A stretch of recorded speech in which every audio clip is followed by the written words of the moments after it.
Hey guys, this is Pablo with Meditation Amsterdam.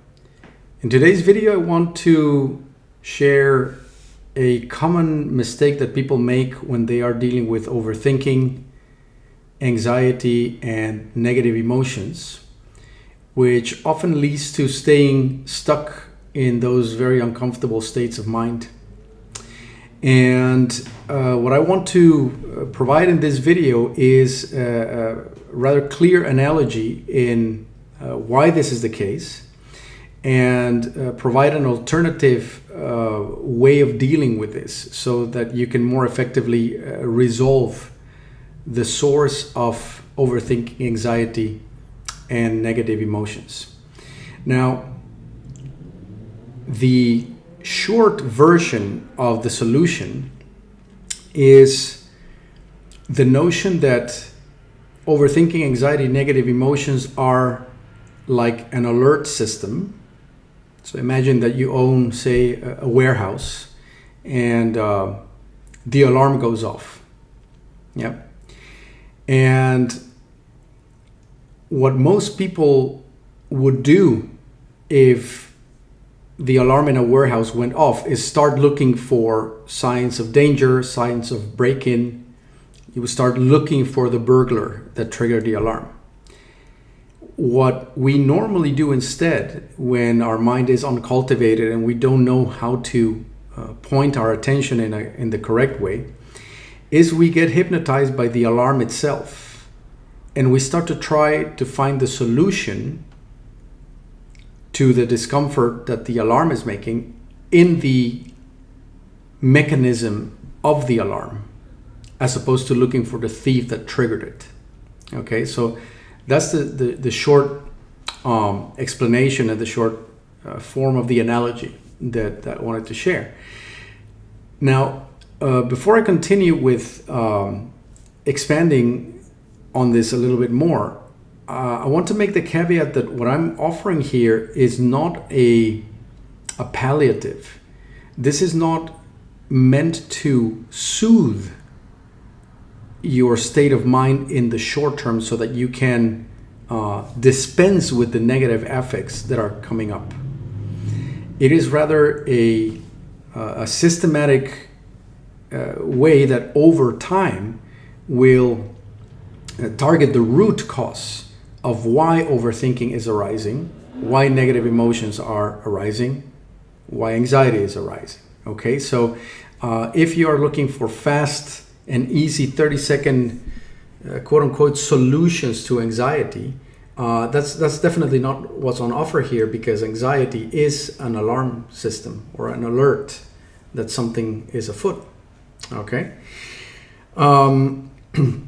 so let's get back to the analogy. So if anxiety arises, that's the equivalent of the alarm, the burglary alarm going off on your building. And in the normal world, you would never get hypnotized by the lights and the sound of the alarm. You know, the fact that the alarm is uncomfortable to your ears would not make it your priority to switch it off. Your priority would be to make sure that the merchandise is not getting stolen, right? It would to make sure that the thief is caught.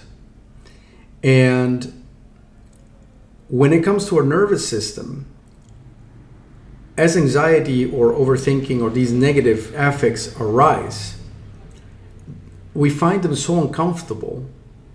We find it very difficult to inhabit ourselves in those moments. Right? So it feels almost like we want to crawl out of our own skin. So uncomfortable these sensations are. And it makes it so that our priorities get twisted, so that what would be commonsensical, in other words, the common sense question would be, what is it that my body is trying to tell me? What is it that is unresolved here? And let me investigate that with equanimity, with clarity, and with, God forbid, a bit of curiosity about what's actually happening, that common sense goes very quickly out the window, maybe because we don't know, and maybe because we do know, but we just get carried away. And we become completely entranced with the idea of getting rid of the discomfort. In other words, we become obsessed with switching off the alarm because it's too loud for our ears and the light is too blinding for our eyes, if we follow the same analogy. Unfortunately, what this does is, because this is a very good alarm system, by the way, right? It really does its job very, very well. It keeps ringing. So it won't cease until the thief is caught. So anxiety and overthinking won't subside until the root cause that triggered them is actually addressed, properly seen, properly felt, properly understood, properly integrated, so that we may re-encounter or reacquaint ourselves with a part that is disconnected or severed from ourselves. And that's the thief, in a sense, right? That disconnection, that trauma, or that severing of the connection with certain parts of us is the thief. And it is what makes the alarm go off under certain circumstances, or perhaps it has become a permanent state of alert, which in the case of overarching anxiety or constant overthinking can be the case, right? The head is spinning all the time, and our sympathetic nervous system is on alert all the time. So understanding this fact is already the first step, but of course it's only a conceptual step. What is much more difficult and challenging, but really is the way that we want to use our attention, is to use the alarm system of anxiety and overthinking to say, well, if there's anxiety, that means that there's a red light flashing. If there's overthinking, that means there's noise being made by the alarm system. And that ought to prompt in me the question, where's the thief?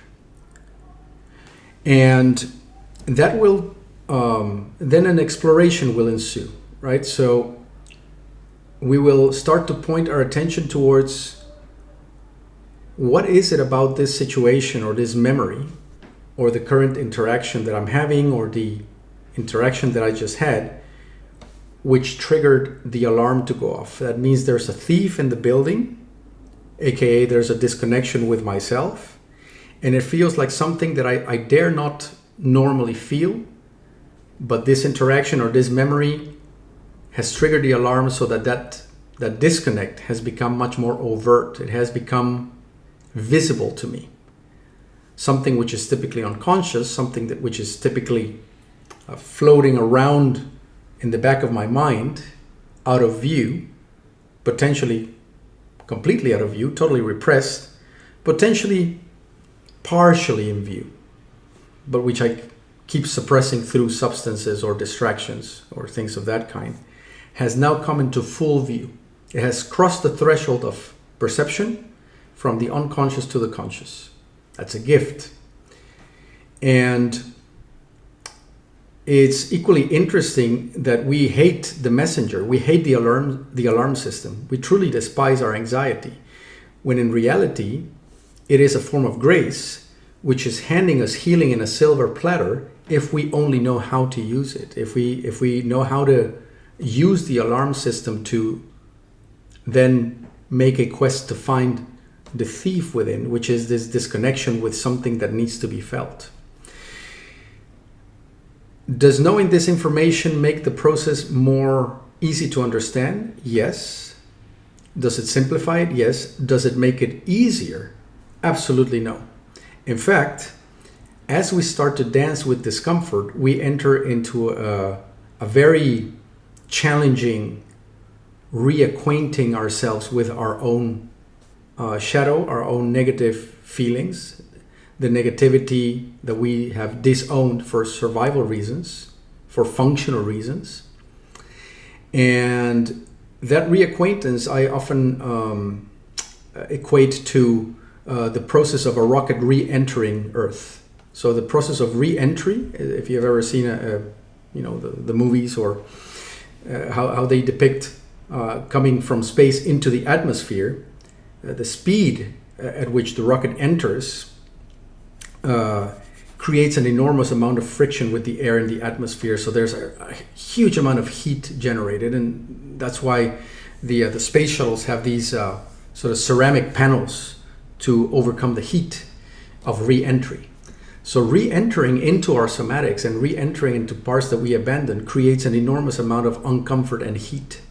But unless we are able, or rather cultivate the progressive capacity to contend with that heat, with that discomfort, anxiety and overthinking will be absolutely ruling our lives and ruining our lives as well, of course. There is no cure for those things because they are not an illness, you see. Anxiety and overthinking are an alarm system that is functioning perfectly well, trying to inform us of the fact that something in our system is abandoned and unresolved, and it acts as a thief that saps our joy for life and our peace of mind. So the essence of this video is to familiarize us with the context of what's actually happening, familiarize us with this notion that anxiety, overthinking, and negative emotions are alert mechanisms, not maladies, not dysfunctions of the mind. They are alert mechanisms which are there to inform us in no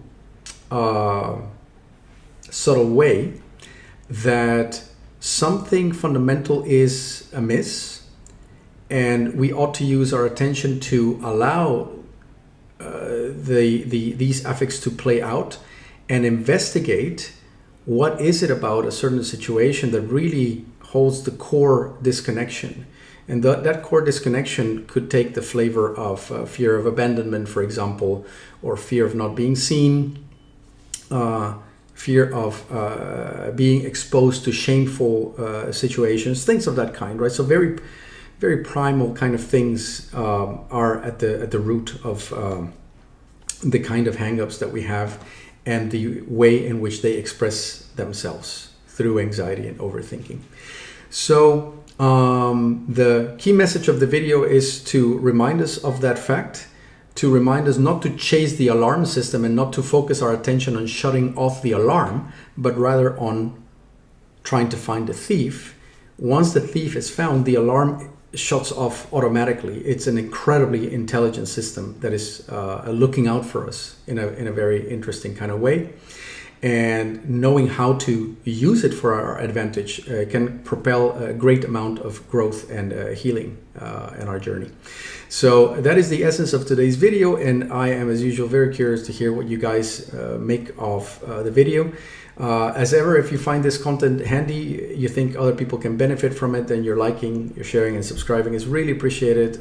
It's very motivating and makes the content more available out there.